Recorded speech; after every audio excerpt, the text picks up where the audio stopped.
There was a time in police departments locally and nationally, not so long ago, that this was the picture of the local police force. The policeman was someone who carried a badge and a gun and patrolled the community on foot. Someone you got to know, someone who kids looked up to. Today, this is the image that is becoming more and more common.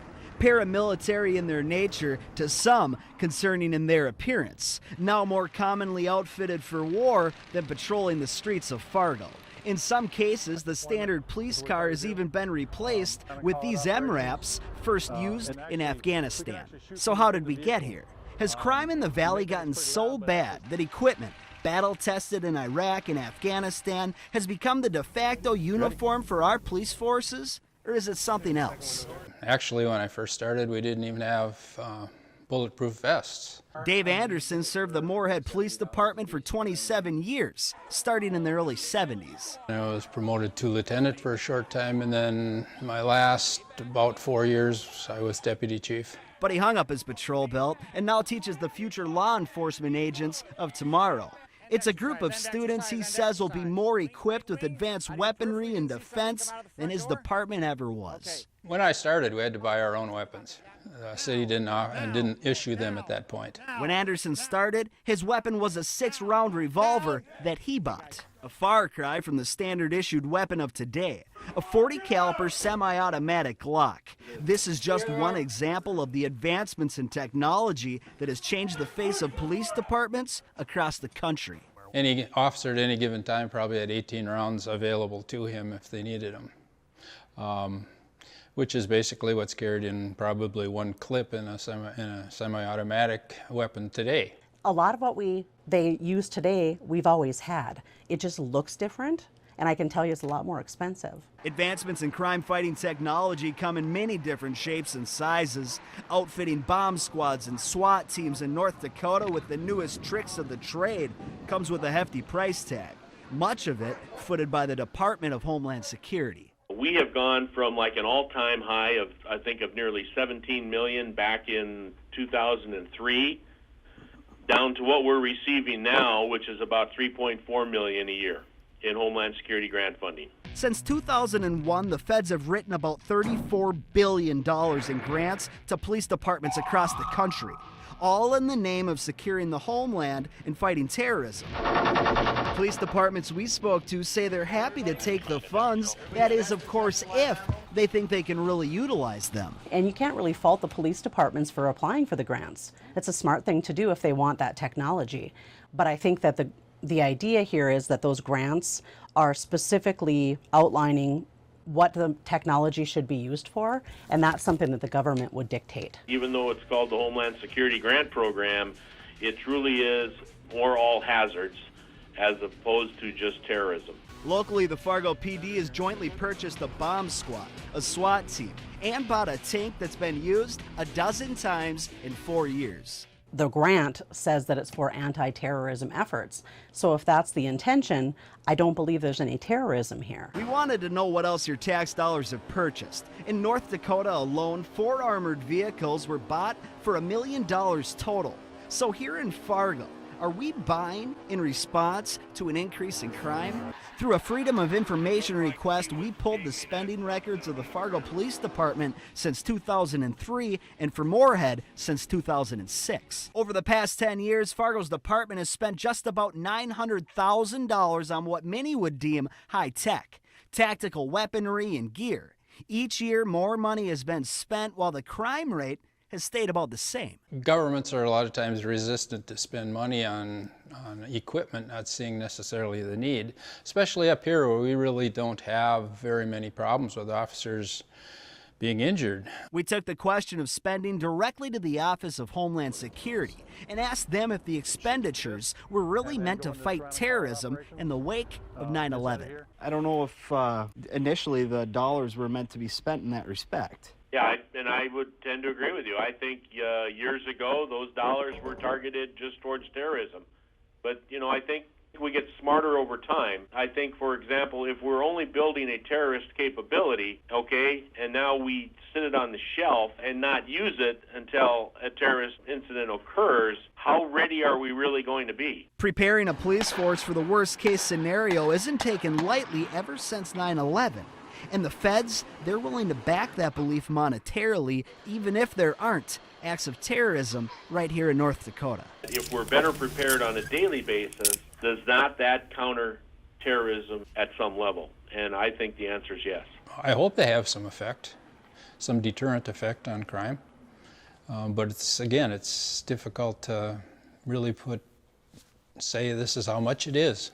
Tomorrow on Valley News Live 10 at 10, we sit down with Fargo Police Chief Keith Turnus. Turnus agrees with us. The look of our local police department is absolutely changing. I think we have to acknowledge that the dynamics associated with policing and providing public safety services has changed drastically. But we also speak with some watchdogs who warn us that as police departments make these military-like upgrades in law enforcement, we continue inching closer and closer to what could become something of a police state that may have some ties to what some call the military-industrial complex. Tanks, automatic weapons, advanced tactical gear. Many people believe these militarized police forces have no business on Main Street, USA. We're building a domestic army and we're shrinking the military because the government is afraid of its own citizens. Just a few years back, Fargo purchased a heavily armored vehicle called the Bearcat. It's used by the SWAT team here for raids and standoff scenarios. It costs $250,000. It's only been used about a dozen times in 4 years, and the Department of Homeland Security is swooping them up for towns across the country. Recently, the city of Concord, New Hampshire considered purchasing a Bearcat. One retired Marine colonel found out about the plan. He had this to say. The last time more than 10 terrorists were in the same place at one time was September 11th, and all these vehicles in the world wouldn't have prevented it, nor would it have helped anybody. So how and why did tools usually reserved for the theater of war end up patrolling the streets of Fargo? Our goal here is to be as prepared as possible to deal with the crime issues that either are occurring within our community or at least have the potential to occur here. Perhaps we look to history for the answer. The President of the United States of America, Dwight Eisenhower, back in 1961, as he was leaving office, warned us about the government getting too involved with the business and financial gain that could be made off the backs of the military and the tools they needed for war. We have been compelled to create a permanent armaments industry of vast proportions. In the councils of government, we must guard against the acquisition of unwarranted influence, whether sought or unsought, by the military-industrial complex.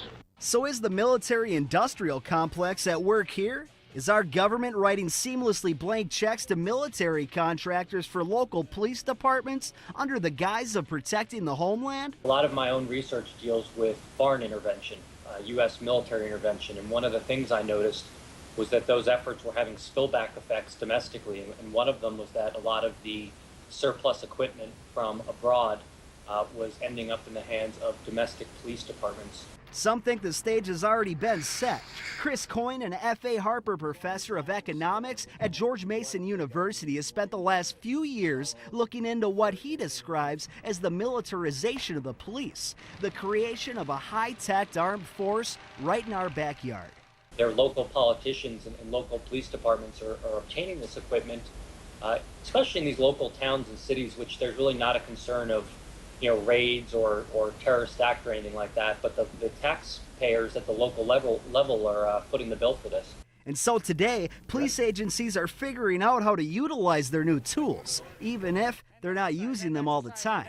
It's not just happening here, but I mean, honestly, is that a stretch? Am I crazy? Am I put on my conspiracy theory hat to say some of those tools look exactly like something that's used overseas and you guys are only buying more of them? And you'd be right in terms of the appearance of some of that equipment. But in terms of our intent of building, an army, if you will, again, that's not what I'm interested in. And many agree with Chief Turnus. I think that the technology has advanced over time and the technology looks military-like, and so that may give the perception that it is militarization of the police, but I'm not convinced that's the case. It's crazy expensive, a lot of that equipment. But if you need it, comes in pretty handy. And if you don't have it and, you know, people get hurt and killed because of it, what's the cost there? You can't put a price on a life, but you can't spend money that we don't have as a nation either. Let's not confuse the issue by saying, well, it's federal money, state money, local money. At the end of the day, it's all taxpayer money. Looking at the local narcotic unit's highlights for 2012, who are a big part of the utilization of these grants for high-tech weapons and training opportunities, they had 7 big drug busts in 2012. That resulted in just over $40,000 in drug money taken off the streets. Meanwhile, the spending for the high-tech gear at the Fargo department was at its 10-year peak of just over $330,000.